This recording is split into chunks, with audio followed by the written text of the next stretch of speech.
బెంగళూరులో టీడీపీ కార్యక్రమానికి హాజరవటానికి వెళ్లిన చంద్రబాబుని ఎయిర్పోర్టులో డీకే శివకుమార్ కలిశారు.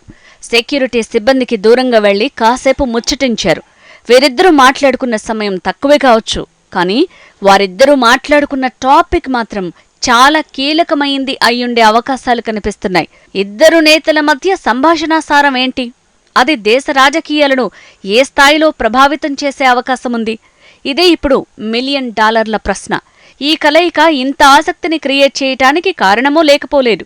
ఎందుకంటే వారిద్దరిలో ఒకరు రాజకీయాల్లో అపర చాణక్యుడిలా పేరున్న చంద్రబాబు అయితే, మరొకరు 2 రాష్ట్రాల్లో కాంగ్రెస్ పార్టీని విజయ పథంలో నడిపిన రాజకీయ ధురంధరుడు డీకే శివకుమార్. 2 రాష్ట్రాల ఎన్నికల ఫలితాల తర్వాత ఏపీ రాజకీయాలపై పెట్టిన ఫోకస్ ఈ భేటీకి రాజకీయ ప్రాధాన్యతను తీసుకొచ్చింది. దక్షిణాదిలో కాంగ్రెస్ పార్టీ ట్రబుల్ షూటర్గా పేరు సంపాదించిన డీకే శివకుమార్ కర్ణాటక, తెలంగాణ ఎన్నికల ఫలితాలకు ప్రత్యక్ష కారకుడిగా పేరు. ఏపీ ఎన్నికలతో పాటు సౌత్ ఇండియా పార్లమెంటు ఎన్నికలపై కసరత్తు. చంద్రబాబుతో మంతనాలు, రాజకీయ సర్కిల్స్లో కొత్త చర్చ. ఇండియా కూటమిని అధికారంలోకి తేవాలంటే కీలకంగా మారిన దక్షిణ భారతదేశం. తెలంగాణ ఎన్నికల ఫలితాల తర్వాత ఇండియా కూటమి అధికారంలోకి రావాలంటే దక్షిణాది రాష్ట్రాలే కీలకమని కాంగ్రెస్ పార్టీ ఓ అంచనాకు వచ్చేసింది. ఉత్తరాదిన జరిగిన అసెంబ్లీ ఎన్నికల్లో ఆ పార్టీకి సరైన ఫలితాలు రాకపోవడంతో ఇక్కడి నుంచే మెజారిటీ స్థానాలు గెలవాలనే ప్రణాళికకు కార్యరూపం ఇవ్వాలని ప్రయత్నం చేస్తున్నారు. తమిళనాడులో తమ మిత్రపక్షమైన డీఎంకే మెజారిటీ స్థానాలు గెలుస్తుంది. అదేవిధంగా కేరళలో కూడా కమ్యూనిస్టులు ఇండియా కూటమి వైపే ఉన్నారు. ఇక కర్ణాటక, తెలంగాణలో కాంగ్రెస్ అధికారంలో ఉండటంతో ఇక్కడ మెజారిటీ స్థానాలు రాబట్టడం అంత కష్టమైన పని కాదనే అవగాహనకు వచ్చారు. ఇప్పుడు కాంగ్రెస్ పార్టీకి ఉన్న ఛాలెంజ్ ఆంధ్రప్రదేశ్లో మెరుగైన ఫలితాలు సాధించటమే. ప్రస్తుతం ఏపీలో వైసీపీ అధికారంలో ఉంది. ఏ కూటమిలో చేరకుండా తటస్థంగా తమ పని తాము చేసుకుంటూ పోతున్న బీజేపీతో సన్నిహిత సంబంధాలు కొనసాగిస్తోంది. వైసీపీ వచ్చే పార్లమెంటు ఎన్నికల తర్వాత ఏ నిర్ణయం తీసుకుంటుందో ఇప్పటికిప్పుడు తెలీదు. వచ్చే సీట్లు పరిస్థితిని బట్టి వారి నిర్ణయం ఉంటుందని వైసీపీ అధినేత ప్రకటించారు. ఇక ఏపీ ప్రతిపక్ష పార్టీ అయిన టీడీపీ ఇప్పటికే జనసేనతో పొత్తు కన్ఫర్మ్ చేసుకుని ఎన్నికలకు సిద్ధమవుతోంది. కాంగ్రెస్ పార్టీకి నాయకులు, కార్యకర్తలు ఉన్నా బలమైన నాయకత్వం లేక ఇబ్బంది పడుతోంది. ఓవైపు షర్మిలను ఏపీ రాజకీయాల్లోకి తీసుకొచ్చి అన్నకు వ్యతిరేకంగా వైఎస్ బిడ్డగా బరిలో దింపాలనే ప్రయత్నం జరుగుతూనే ఉంది. అయితే ఇది ఎంతమాత్రం సక్సెస్ అవుతుందని చెప్పడం కష్టమే. దీంతో ఏపీలో కాంగ్రెస్ పాగా వేయాలంటే టీడీపీ, జనసేన కూటమిని ఇండియా కూటమిలోకి తీసుకురావటం మంచి ఆప్షన్గా కాంగ్రెస్ పార్టీ భావిస్తున్నట్టు అర్థమవుతోంది. డీకే శివకుమార్ ఏ స్టెప్ తీసుకున్నా అది కాంగ్రెస్ పార్టీకి మంచే చేస్తోంది. జరిగే పరిణామాలను తమ పార్టీకి అనుకూలంగా మారుస్తారనే పేరుంది. తెలంగాణ ఎన్నికల్లో పోటీ చేయకుండా కొన్ని పార్టీలను, ముఖ్యంగా షర్మిలను ఒప్పించటం కూడా డీకే వ్యూహంలో భాగమే. అది తను సాధించిన విజయమే. ఇప్పుడు ఏపీపై దృష్టి సారిస్తే అదే తరహా ఆలోచనలతో కాంగ్రెస్ పార్టీకి మంచి ఫలితాలు సాధించే అవకాశాలే కనిపిస్తున్నాయి. ఇందులో భాగంగానే చంద్రబాబుతో కలిసిన కాసేపట్లోనే చంద్రబాబుకి సూచనాప్రాయంగా తన మనసులోని ఆలోచనలు వ్యక్తపరిచారు. చంద్రబాబు నాయుడికి ఈ ఎన్నికలు చాలా ప్రతిష్టాత్మకం. ఈ ఎన్నికల్లో ఓడిపోతే చంద్రబాబుకు మరింత గడ్డుకాలం ఏర్పడుతుంది. కాబట్టి ఎట్టి పరిస్థితుల్లో ఈ ఎన్నికల్లో గెలిచి అధికారం చేపట్టాలనే ప్రయత్నంలో ఉన్నారు. ఇందులో భాగంగానే జనసేనతో పొత్తుకు ఓకే చేసి ఉమ్మడి కార్యాచరణతో ముందుకు వెళ్తున్నారు. ఈ కూటమిలోకి బీజేపీని ఆహ్వానించాలని చూస్తున్నా అక్కడి నుంచి సానుకూల సంకేతాలు రావట్లేదు. ఇప్పటికీ బీజేపీ ఎలాంటి సమాధానం చెప్పకుండా దాటవేసే ప్రయత్నమే చేస్తోంది. ఈ మధ్య కాస్త పాజిటివ్గా స్పందించిన బీజేపీ కోరుకుంటున్నట్లు 15 ఎమ్మెల్యే, 6 ఎంపీ స్థానాలు కేటాయించడం రిస్కుతో కూడుకున్న పని.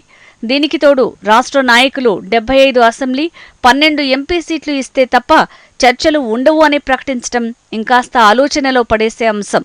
ఈ పరిస్థితుల్లో టీడీపీ, జనసేన కూటమి ప్రత్యామ్నాయ అవకాశాలు వెతుక్కుంటోంది అంటే తప్పేమీ కాదు. ఇలా ఆల్టర్నేటివ్ అనగానే కాంగ్రెస్ పార్టీ కన్నా మంచి ఆప్షన్ వేరేమీ కనిపించదు. వైసీపీకి వెళ్లిన సాంప్రదాయక ఓటు బ్యాంకు కాంగ్రెస్ పార్టీదే. ముఖ్యంగా వైఎస్ రాజశేఖరరెడ్డి కొడుకుగా జగన్ గత ఎన్నికల్లో చేసుకున్న ప్రచారం తనకు అనుకూలమైన ఫలితాలను తెచ్చిపెట్టింది. అదే సందర్భంలో వైఎస్ రాజశేఖర్ రెడ్డి గుర్తు అంటే చెయ్యి గుర్తు అని గుడ్డిగా ఫాలో అయ్యే వాళ్ల సంఖ్య కూడా బాగానే ఉంది. అందుకే గత ఎన్నికల్లో దాదాపు 1% ఓట్లు కాంగ్రెస్ పార్టీకి వచ్చాయి.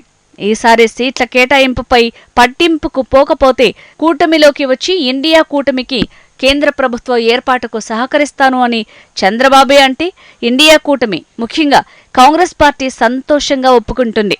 నామినేటెడ్ పదవులైన ఎమ్మెల్సీలు, రాజ్యసభలో ప్రాతినిధ్యం కోసం మాత్రమే కాంగ్రెస్ అడగొచ్చు. దీనికి టీడీపీ నుంచి కూడా ఓకే అనే సమాధానం రావచ్చు. తెలంగాణ ఎన్నికల సమయంలోనూ టీటీడీపీ పోటీ నుంచి తప్పుకుని కాంగ్రెస్ పార్టీకి పరోక్షంగా సహకారం చేసిందనే వాదనలు ఉన్నాయి.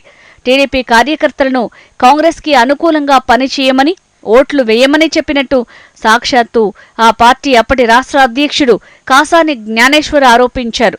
ఇక తెలంగాణలో కాంగ్రెస్ పార్టీ గెలవగానే టీడీపీ జెండాలు పట్టుకుని మరీ గాంధీ భవన్కి ర్యాలీగా వెళ్లారంటే ఆ రెండు పార్టీల స్నేహం అర్థమవుతుంది.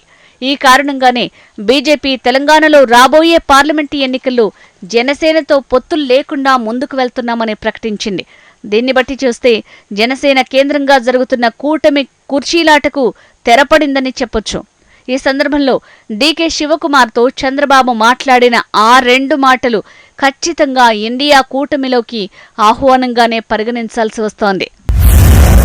జాతీయ రాజకీయాల్లో కీలకంగా మారనున్న టీడీపీ నిర్ణయం. ఇండియా కూటమిలో వేరే విషయంపై పీకేతో చర్చలోనూ ప్రస్తావన. 2019లో ఎన్డీఏ వ్యతిరేక సమావేశాల్లో చురుగ్గా పాల్గొన్న చంద్రబాబు ఢిల్లీలో ధర్నా సందర్భంగా మోడీ, అమిత్ షాపై ఘాటైన వ్యాఖ్యలు. బీజేపీ దూరంగా ఉండటానికి ఆ వ్యాఖ్యలే కారణమంటున్న విశ్లేషకులు.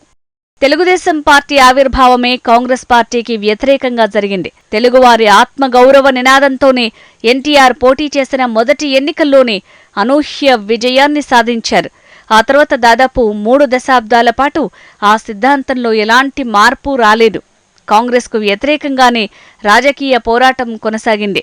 అయితే రాష్ట్ర విభజన తర్వాత 2019 ఎన్నికల సమయంలో జాతీయ రాజకీయాల దృష్ట్యా దేశ ప్రయోజనాల కోసం కాంగ్రెస్ పార్టీతో జతకట్టి బీజేపీ ముక్త భారత్ చేయాలని నినదించారు. దీనికోసం దేశంలోని కీలకమైన నాయకులను, పార్టీలను కలిశారు చంద్రబాబు. అప్పుడు ఆ సందర్భంలో కలిసిన నేతలందరూ ఇప్పుడు ఇండియా కూటమిలో భాగస్వామ్య పక్షాలుగా ఉన్నారు. నితీష్ కుమార్, మమతా బెనర్జీ, అరవింద్ కేజ్రీవాల్, ఫరూక్ అబ్దుల్లా, అఖిలేష్ యాదవ్, ఇలా పాత స్నేహితుల కొత్త కూటమి చంద్రబాబుకి ఆహ్వానం పలుకుతోంది. దీంతో చంద్రబాబు ఇండియా కూటమి వైపు వెళ్లినా ఆశ్చర్యపోవలసిన పనిలేదు. అక్కడితో ఆగకుండా 2018 తెలంగాణ ఎన్నికల్లో పొత్తు పెట్టుకుని మరీ ఎన్నికల బరిలో దిగింది. పీకేతో సమావేశంలోనూ ఈ చర్చ జరిగిందని విశ్లేషకుల భావన. బీజేపీ కూటమికి వ్యతిరేకంగా పనిచేస్తున్న ప్రశాంత్ కిషోర్ కాంగ్రెస్ పార్టీకి మంచి జరుగుతుందని భావించే ప్రతి అవకాశాన్ని సుసాధ్యం చేసే పనిలో నిమగ్నమైనట్టు అర్థమవుతోంది.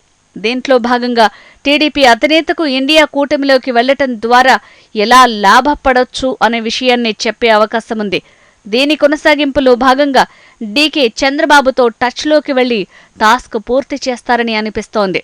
దీని ద్వారా తెలంగాణలో టీటీడీపీ, కర్ణాటకలోని తెలుగు ప్రజల ఓట్లను కాంగ్రెస్కు డైవర్ట్ చేయొచ్చని డీకే భావిస్తున్నట్టు అర్థమవుతోంది. ఒక్క దెబ్బతో 2 పిట్టలు కొట్టాలని భావిస్తున్న టీడీపీకి కాంగ్రెస్తో స్నేహం ద్వారా అటు బీజేపీని జాతీయ రాజకీయాల్లో ఎదుర్కోవడంతో పాటు రాష్ట్రంలో మరోసారి అధికారంలోకి రావడానికి ఇది ఉపయోగపడే అవకాశముంది. ఇక ఏపీ రాజకీయాల్లో మరోసారి తన ప్రాభవాన్ని పునర్నిర్మించుకోవాలని అనుకుంటున్న కాంగ్రెస్ పార్టీకి కూడా ఇది అనుకూల అంశమే.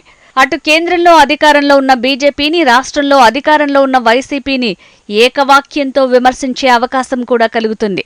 ముఖ్యంగా నిత్యావసర వస్తువుల ధరల పెరుగుదల, పెట్రోల్, డీజిల్, గ్యాస్ ధరల పెంపు, దేశవ్యాప్తంగా ఆహార ఉత్పత్తులపై పెరిగిన ఖర్చులు, సంస్కరణల పేరుతో చెత్తపై ట్యాక్స్ లాంటి కార్యక్రమాలను విమర్శించేందుకు అవకాశం దొరుకుతుంది. రాష్ట్ర ప్రగతిలో కష్ట నష్టాలను వివరించే క్రమంలో 2 పార్టీలను దోషులుగా చిత్రీకరించొచ్చు. వైసీపీకి గత ఎన్నికల్లో ఓట్లు తెచ్చిపెట్టిన ప్రత్యేక హోదాను మరోసారి తెరపైకి తీసుకురావటం ద్వారా యువత ఓట్లను ఆకర్షించొచ్చు అనే ఆలోచనలో టీడీపీ ఉన్నట్టు కనిపిస్తోంది. ప్రత్యేక హోదా ఇవ్వని బీజేపీ, మెడలు వంచి తెస్తామని చెప్పిన వైసీపీ 2 వైఫల్యం చెందాయని, ఆ కారణంగా కూడా రాష్ట్రంలో యువతకు ఉపాధి ఉద్యోగ అవకాశాలు తగ్గాయని చెప్పే ప్రయత్నం చేయొచ్చు. కేంద్రంలో కాంగ్రెస్ పార్టీ అధికారంలోకి వస్తే ప్రత్యేక హోదా ఇచ్చే బాధ్యతను తీసుకుంటారని మేనిఫెస్టోలో కూడా పొందుపరచొచ్చు. విభజన సమయంలో కాంగ్రెస్ పార్టీ ఇచ్చిన హామీలైన పోలవరానికి జాతీయ హోదా, విశాఖకు రైల్వే జోన్ సహా మరెన్నో విషయాలు ఏపీ ఓటర్లను ప్రభావితం చేస్తాయి.